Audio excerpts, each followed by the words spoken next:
네, 자, 두 번째 교시 한번 시작해 보도록 하겠습니다. 이번 시간에는 이제 전 시간에 말씀드린 것처럼 관세 평가가 어떻게 이루어져 있는지, 우리가 어떤 구조의 학문을 공부하는 건지 한번 빠르게 쭉 훑어보도록 하겠습니다. 우리가 이제 관세평가가 과세 가격을 정하는 학문이잖아요. 과세 가격을 정한다고 하면은 사실 무역에 있어서의 과세 가격인 거잖아요. 그럼 어떤 가격이 있을까요? 가격은 누가 정할까요? 구매자와 판매자 간의 합의에 의해서 가격을 정하게 되겠죠. 그럼 이제 그 가격을 그냥 인정해주면 될 것을, 그 가격을 인정받지 못하는 경우들이 수없이 많고 복잡하기 때문에 이게 하나의 과목으로 있는 걸로 여러분들 이해하시면 되거든요. 그래도 우리는 상관행과 수출자와 수입자 간에 합의된 가격을 최대한 존중을 합니다. 그 가격을 우리는 거래 가격이라고 하고요. 이 거래 가격을 최대한 존중한다는 것이 우리 이제 평가협정의 대원칙이에요. 그래서 이 거래 가격, 구매자랑 판매자가 합의한 가격을 바탕으로 해서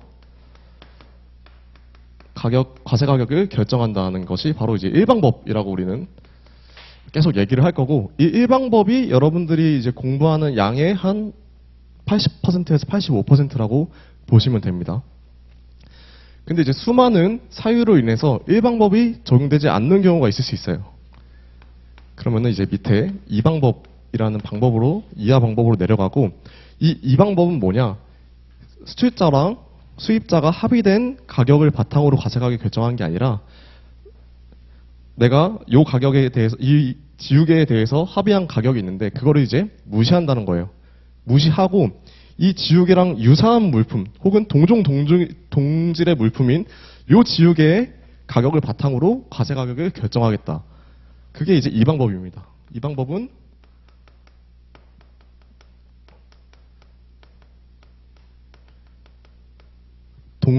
동질 물품의 가격을 바탕으로 해서 과세 가격을 결정한다는 거고, 3번 법은 동질 물품이 아니라 유사 물품의 가격을 기초로 해서 과세 가격을 결정해 보겠다. 그러면은 우리 이 방법과 성방법 엄연히 다르죠? 그러면 동질 물품이 뭐고 유사 물품이 뭔지도 여러분들이 또 당연히 공부를 하실 부분 중에 하나입니다. 자, 그래도 안 돼. 그러면 이제 사방법으로 내려옵니다. 사방법은 간단하게 말씀드리면은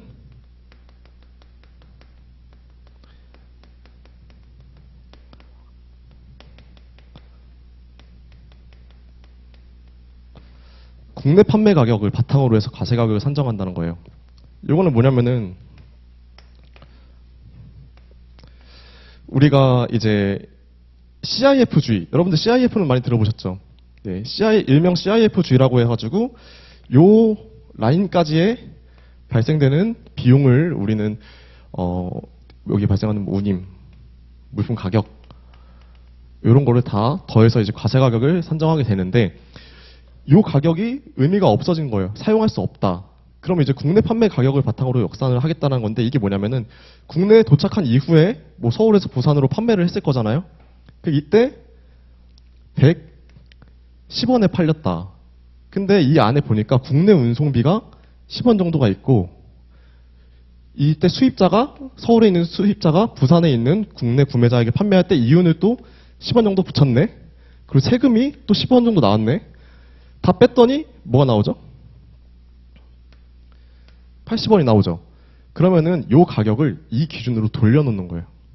그러니까 부산에 판매한 가격에서 이윤과 그 다음에 운송료, 세금을 뺐더니 이 가격이 나오네. 그러면은 이 가격을 요때 우리 수입항에 도착했을 때의 가격으로 봐서 과세 가격으로 할 수 있겠다라는 게 바로 이 사방법입니다. 자, 5방법은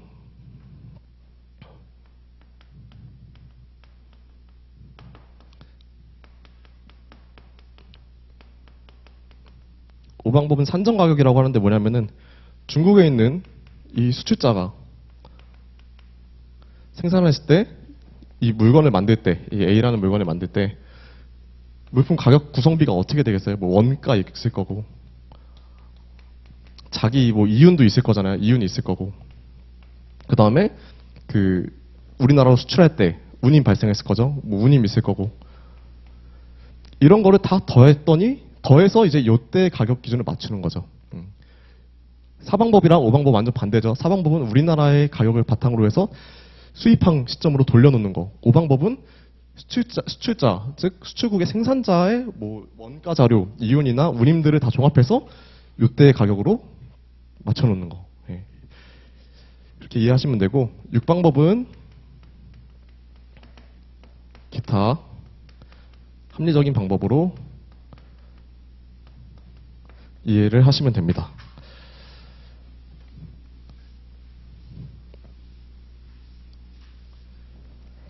이렇게 해서 이제 관세평가 방법들이에요. 조문으로 따지면 얘가 30조, 31조, 32조, 33, 34, 35조 이렇게 해서 30조에서 35조까지 이렇게 6개의 법조문이 1방법부터 6방법 순서대로 규정이 되어 있습니다. 네. 그러면은 이제 가장 중요한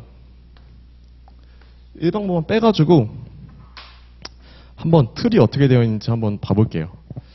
자, 일단은 우리가 1방법을 검토하는 데 앞서서 1방법이 적용 가능한지 안 한지를 먼저 검토해야 됩니다. 1방법이 적용 가능해야지 그 방법에 맞춰서 뭐 가산요소를 해서 더하든 뭐 공제요소에서 빼든 하는 거지, 애초에 얘는 1방법을 적용할 수 없는 물품이다라고 하면 바로 그냥 2방법 이하로 내려와야 돼요. 네, 그렇기 때문에 일단 1방법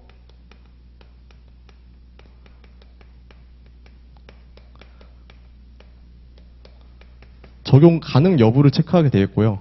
1방법 적용에 배제되는 물건들이 있어요.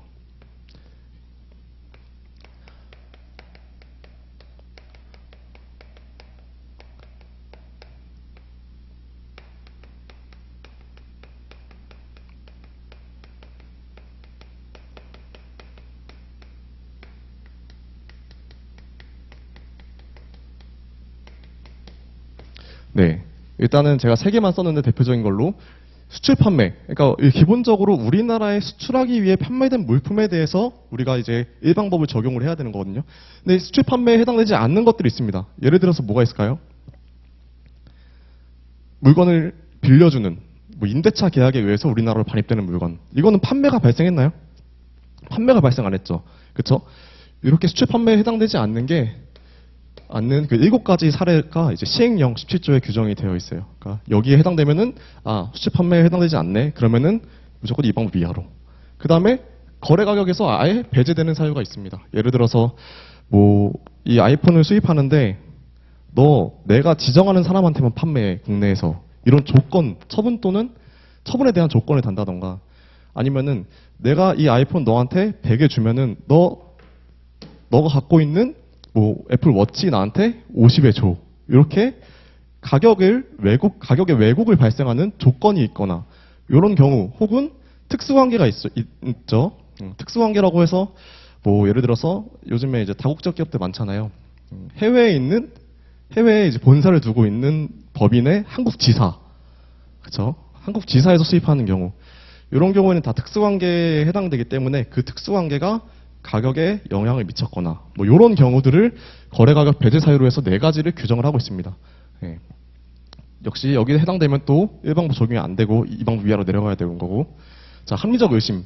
요거는 뭐 세관장이 뭐 합리적 의심할 만한 사유들이 이제 정해져 있어요. 예를 들어서 뭐 똑같은 사람한테 수입을 하는데 갑자기 가격이 바뀌었다던가, 이런 갑자기 가격이 바뀌었을 때 이제 그 의심에 대해서 자료를 내라라고 했는데 자료를 제출 안 했다던가, 뭐 그런 사유들이 있습니다. 그래서 합리적 의심에 해당되는 경우에는 또 1방법에서, 얘네들은 다 1방법에서 배제된다. 또 더 나아가면은 뭐 우리 지금 가산 요소라는 것들이 있거든요. 뭐 가산 요소를 금액으로 정확하게 계산을 할 수 없다던가, 뭐 이런 사유들. 우리 그 고시에 총 이제 6가지 사례가 나와 있는데 대표적으로 일단 3개만 말씀드릴게요. 자, 1방법 적용이 가능하다라고 우리가 판단이 됐을 때, 그때는 이제 어떤 개념이 등장하냐면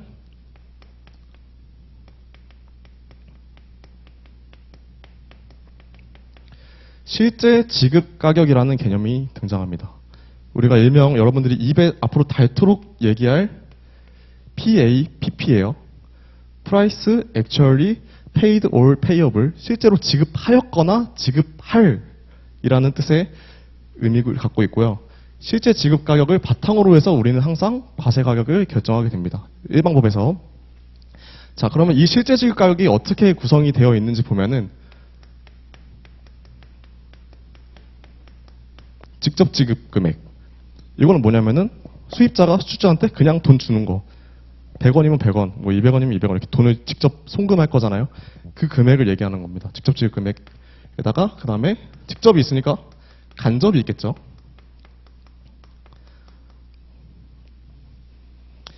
간접 지급액. 간접 지급액은 뭘까요? 뭐 물건을 구매할 때 물건을 이제 한 번만 구매하는 게 아니라 계속 연속적으로 구매를 할 거잖아요. 그러면 그 전에 어떤 물건에 하자가 생겨서 수출자가 내가 10만큼 돌려줄 게 있어. 10만큼 돌려줄 게 있고 수입자는 다음 거래에서 100만큼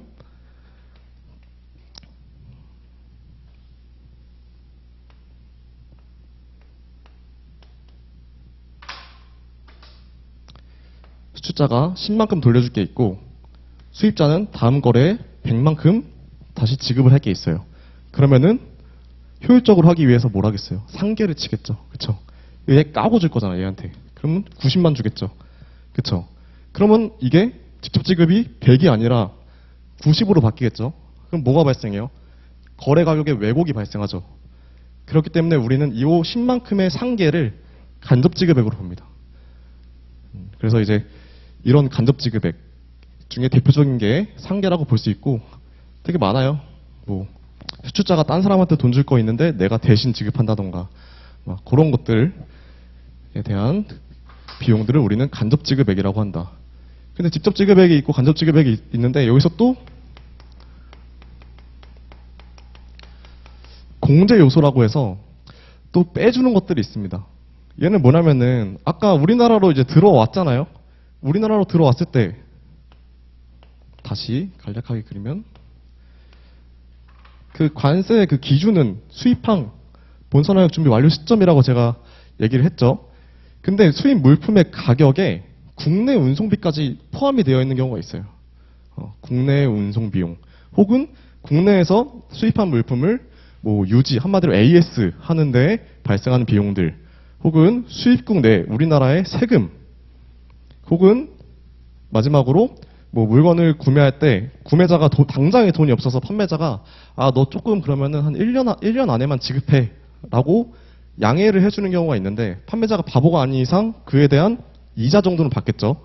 그때 발생하는 이자 이런 것들은 우리가 물품 가격에 해당되지 않는다라고 봐서 공제 요소라고 법정으로 규정을 하고 있어요. 그래서 실제 지급 가격에서 그러한 것들은 빼줍니다. 그래서 요 공제 요소가 또 4개가 있고 이렇게 되면은 실제 지급 가격이 완성이 돼요. 근데 이게 바로 과세 가격이 되면은 너무 편하겠지만 그렇지가 않습니다. 여기다가 또 뭘 더해줘야 되냐면은 아까 제가 간단하게 언급한 가산 요소라는 게 있어요. 법정 가산 요소 6가지가 있고 자, 뭐 하나씩 간단하게 설명드리면은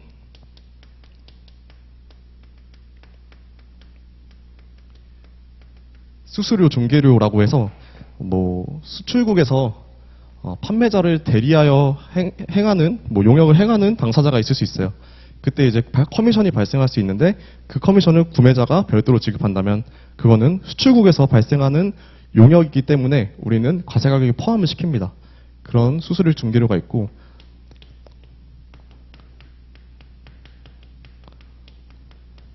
이거 쉽죠? 수입물품, 뭐 용기나 포장비를 구매자가 지불했을 때, 용기를 제공했거나 혹은 포장을 제공했을 때, 그때는 용기 포장비를 우리는 가산 요소로 보고 있다. 세 번째는 생산 지원비. 내가 이 핸드폰을 만드는데 기계를 사용할 거잖아요. 그쵸? 기계를 분명히 사용할 거예요. 그 기계를 수입자가 제공을 해주는 경우가 있어요. 그러니까 생산에 필요한 물품이나 용역을 수입자가 수출자한테 제공을 할 때 그때 발생하는 비용을 우리는 생산지원비라고 합니다. 네 번째,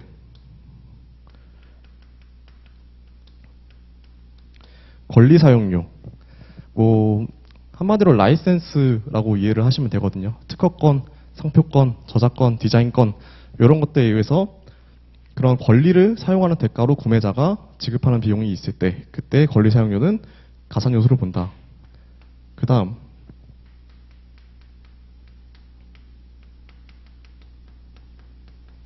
사후기속이익. 말 그대로 수입 물품 사온 이후에 내가 이 물건을 국내에서 팔아요. 그러면 내 이윤이 남겠죠? 그거의 몇 퍼센트를 다시 수출자한테 줍니다. 예, 그거는 어떻게 보면은 물품 가격의 일부겠죠. 그렇기 때문에 그런 사후기속이익이 있을 때 우리는 가산 요소를 본다. 마지막으로 운임보험료. 아까 그림 그렸죠? 수입항 도착할 때까지 본선화역 준비 완료 시점까지 발생하는 운임과 보험료는 우리는 가산 요소를 본다. 이렇게 해야지 비로소 과세 가격이 완성이 됩니다. 여러분들이 그러면 앞으로 뭐 배울 게 거의 다 나왔어요. 수출 판매에 대해서 배울 거고, 거래가격 배제 사유 배울 거고, 이 네 가지 배울 거고, 7가지 배울 거고. 그 다음에 직접 지금 사실 크게 어려울 게 없겠죠, 당연히. 돈 그냥 주면 그게 직접 지급이니까. 그럼 어떤 게 간접 지급인지, 어떤 게 간접 지급이고, 어떤 경우에 구매자의 자기 계산 비용으로 봐서 간접 지급으로 보지 않을지, 이런 것들을 여러분들이 공부하게 될 거고. 공제 요소 네 가지. 아까 그 구도로 간략하게 설명드렸지만, 이 네 가지가 그냥 공제되는 게 아니라 특정 요건을 갖춰야지 공제되는 항목들도 있거든요. 그러니까 그런 것들이 어떤 것들이 있고 어떻게 평가 처리를 해야 되는지. 그 다음에 가산 요소로 넘어와서 정말 중요합니다. 수수료, 중개료, 뭐 계속 다 각각의 개념과 각각의 평가 처리 방법에 대해서 여러분들이 앞으로 공부를 하실 거예요.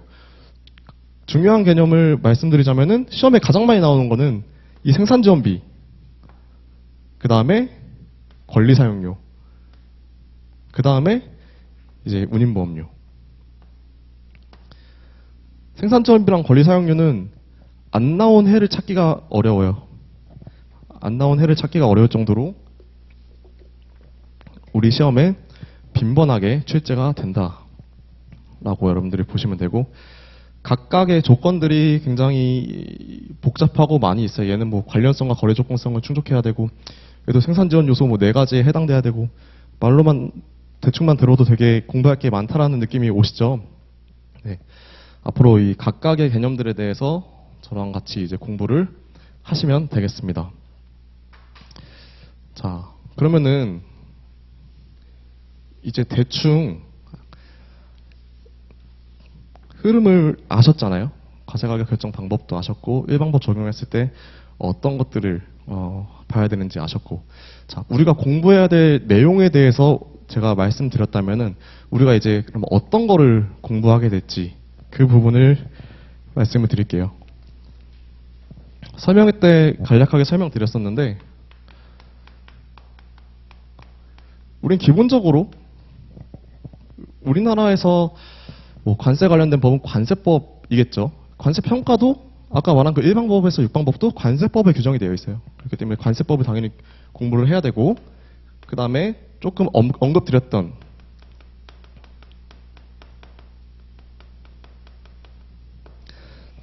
WTO 평가협정, 평가협정이 어떻게 이제 탄생하게 됐고, 평가협정상 어떤 내용을 다루고 있는지, 그 다음에 이제 사례.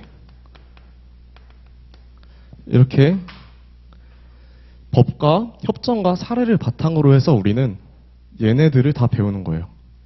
법에 어떻게 규정되어 있는지, 협정에서는 어떻게 규정되어 있고, 어떻게 지침의 성격으로 혹은 사례를, 아주 구체적인 사례를 들어서 어떻게 각 주제에 대해서 설명하고 있는지, 이 개념들에 대해서 우리나라에서는 실제로 어떻게 적용이 됐는지, 예를 들어서 뭐 유권 해석을 받았다면 유권 해석이 있을 거고, 뭐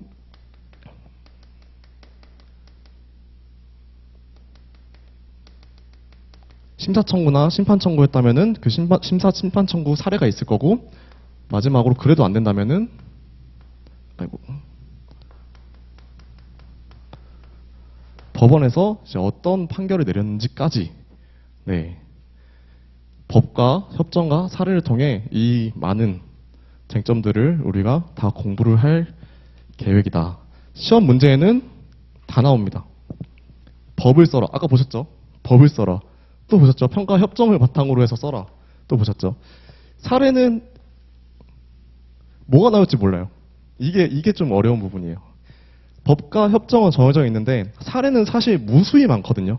무수히 많고 막 뒤집힌 사례도 있고 아주 막 90년대 사례에서 지금 이제 매칭시키면은 말도 안 되는 내용들도 있고 그럼에도 불구하고 유권 해석에서도 나온 경우가 있고 법원 판례에서도 나온 경우가 있습니다. 예. 그래서 우리가 사례는 잘 골라서 공부를 하는 게 가장 중요하다.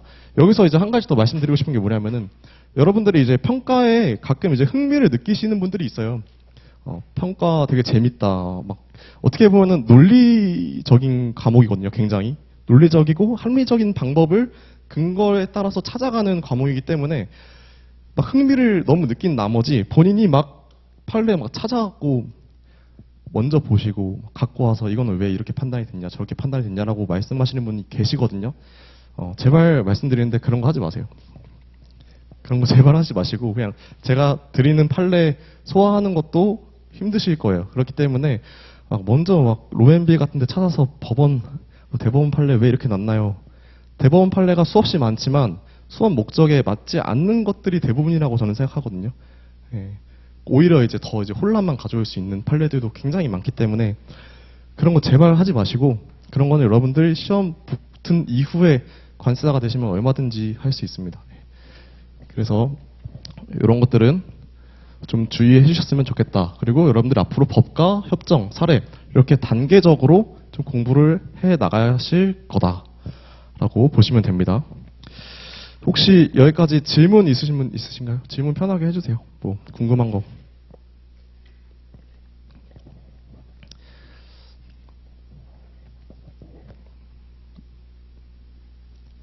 내용 관세평가적인 부분도 좋고 뭐 수험생활이나 뭐 이런 거 아니면 업계 관련된 것도 편하게 질문하실 거 있으시면은 해주시고 없으면은 진도 나가야죠.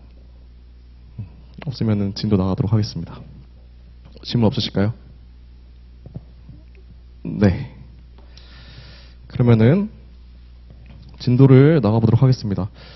자.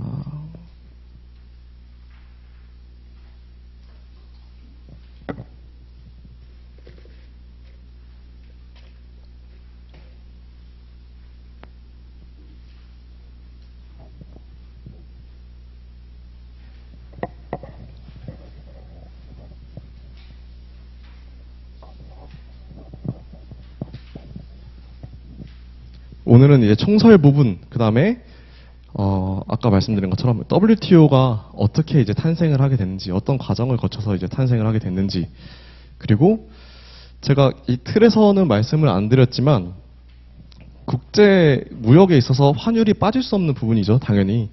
그렇죠. 근데 그 환율에 따라서 관세는 원화로 부과를 할 수밖에 없기 때문에 어느 시점에 환율을 적용하냐, 혹은 수입자랑 수출자가 어떤 환율로 고정적으로 정해놨냐, 그거에 따라서 우리 또 평가 처리가 달라지는 부분이 있습니다.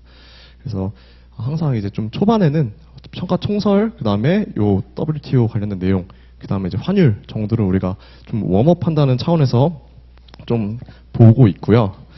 근데 웃긴 게 작년에 이제 환율 문제가 2문제나 나왔어요. 작년 기출에서 환율이 총 30점 정도 배점이 된 것 같아요.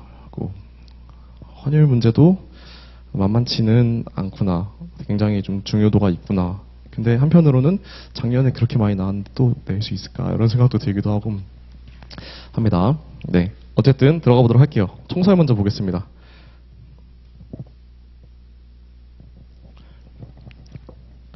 자, 정말 기본적인 내용이죠. 사실 오늘 그 환율 전까지는 좀 교양 수업 듣는다고 생각하고 좀 편하게 들으시는 게 좋을 것 같아요.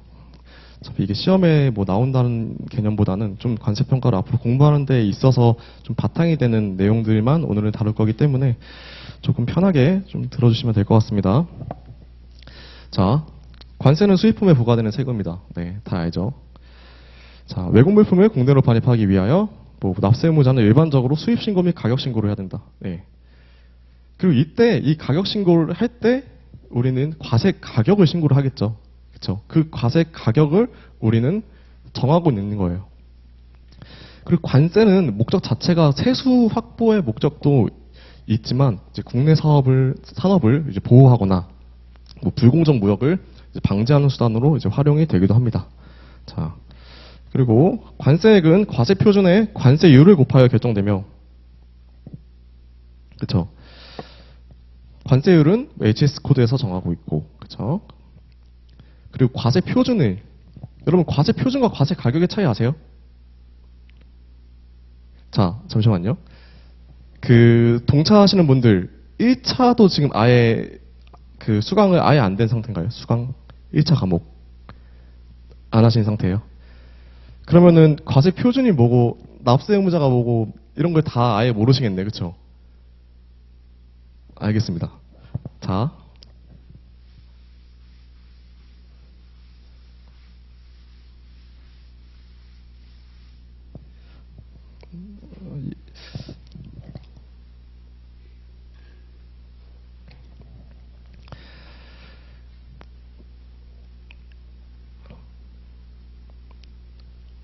순간 고민이 되기 시작했어요. 1차, 사실 이제 1차 과목에서 이제 배운 개념들을 바탕으로 해서 2차 과목을 배우는 게 좋은데, 그렇지 않은 상황이다 보니까, 그래도 설명드릴 수 있는 부분을 최대한 설명을 드리고 가도록 하겠습니다. 그러니까 과세 표준이라는 거는 과세를 하는 그 대상이 뭐냐는 거예요. 그 기준.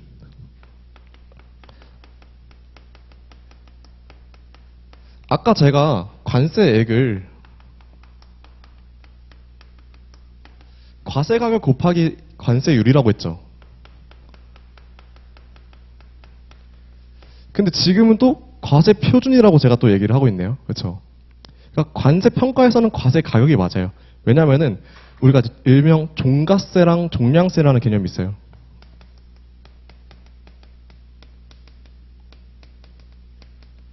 종가세는 뭐냐면은 물품의 가격을 바탕으로 해서 세율을 적용하는 거예요. 종량세는 물품의 양을 바탕으로 해서 세율을 적용하는 거예요. 한마디로 얘는 종량세인 물품이 50g 들어온다. 이 50g에 정해진 세율, 즉 뭐 g당 몇 이렇게 정해져 있습니다. 종가세는 가격의 세율. 그렇죠? 그럼 일반적으로 일반 원칙은 관세액은 과세 표준의 관세를 곱하는 게 맞아요. 근데 우리 이제 관세 평가는 가격을 다루다 보니까 이 과세 표준 자체를 과세 가격으로 삼고 있는 겁니다. 실제적으로 종량세 적용되는 물건은 거의 없어요. 네, 뭐 여러분들 공부하시다 보면 비디오 테이프 막 이런 거 뭐 그런 거 말고는 거의 지금 종량세가 적용되는 게 없다라고. 요즘에 맥주가 종량세가 적용되고 있는 것 같은데. 예. 아무튼간에 개념은 이렇게 아시면 되고, 관세 평가는 량은 필요가 없죠. 우리는 가격으로만 따지면 되니까 양은 필요가 없다. 그렇기 때문에 관세 평가에서는 과세 가격에 관세율을 곱하는 것이 관세액이다라고 표현을 합니다. 자, 근데 이 가격이 동일한 물품이라고 하더라도 계절적 수요 및 수급 사정과 이를 뭐 공급자와의 수용자와의 관계 등 거래 상황에 따라서 상당한 차이를 보일 수 있기 때문에 일률적으로 정하기 어렵다. 그리고 뿐만 아니라 적절한 과세 가격이 무엇인지에 대한 논란도 발생할 여지가 크다. 따라서 WTO에서 적절한 과세 가격의 산정에 대해서 그 평가 협정을 두고 있고, 회원들로 하여금 동협정을 적용하게끔 하여서 관세평가 산정의 국제적 통일을 기하고 있다. 실제로 이제 업무를 하다 보면은 그 케이스가 너무 다양합니다. 관세사들이 이제 일을 할 때 어려운 부분 중에 하나가 뭐냐면은 다른 전문 자격사는 모르겠어요. 어떻게 보면은 뭐 처리해야 되는 대상이거나 혹은 뭐 사건 이런 게 그렇게 크게 다양할까 싶긴 한데 변호사가 아닌 이상 일단 우리는 통관할 때부터 그래요. 통관할 때부터 우리는 5만 가지 물건을 다 통관해야 되잖아요. 5만 가지 물건을 다 통관해야 되고 그 물품마다 통관하는 방법이 다 달라요. 방법이 다르다는 표현은 뭐냐면은 갖춰야 될 요건이 다르다라는 거거든요. 예.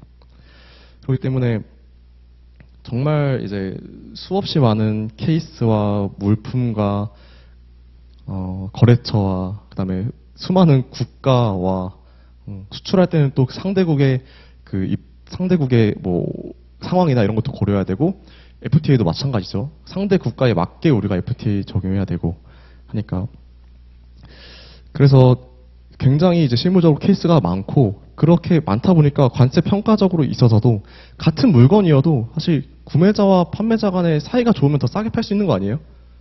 네, 막말로.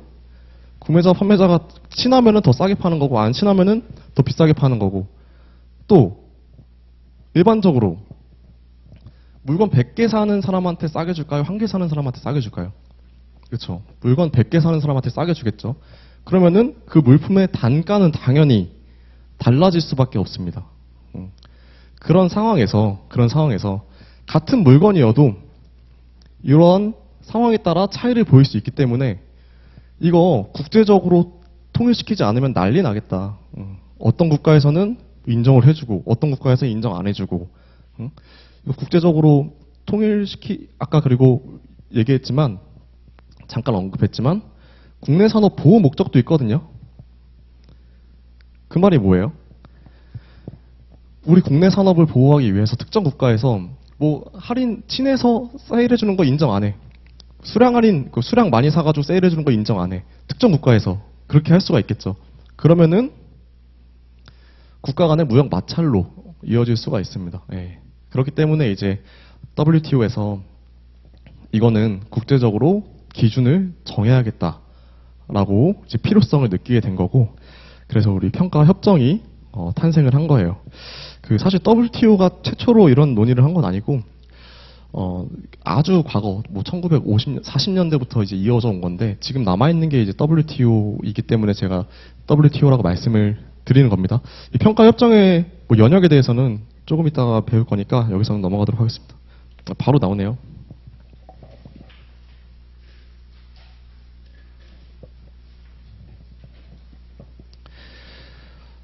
네.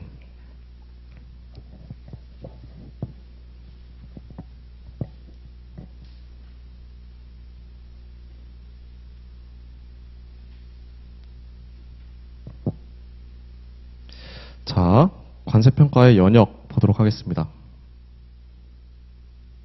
근데 혹시 저만 더운가요? 덥죠? 전 땀이 날 것 같은데. 조교님, 어떻게 안 될까요? 네. 그러면은 잠깐 그냥 끊는 김에 10분 정도 쉬었다가 하죠. 네, 10분 정도 쉬었다가 이어가도록 하겠습니다.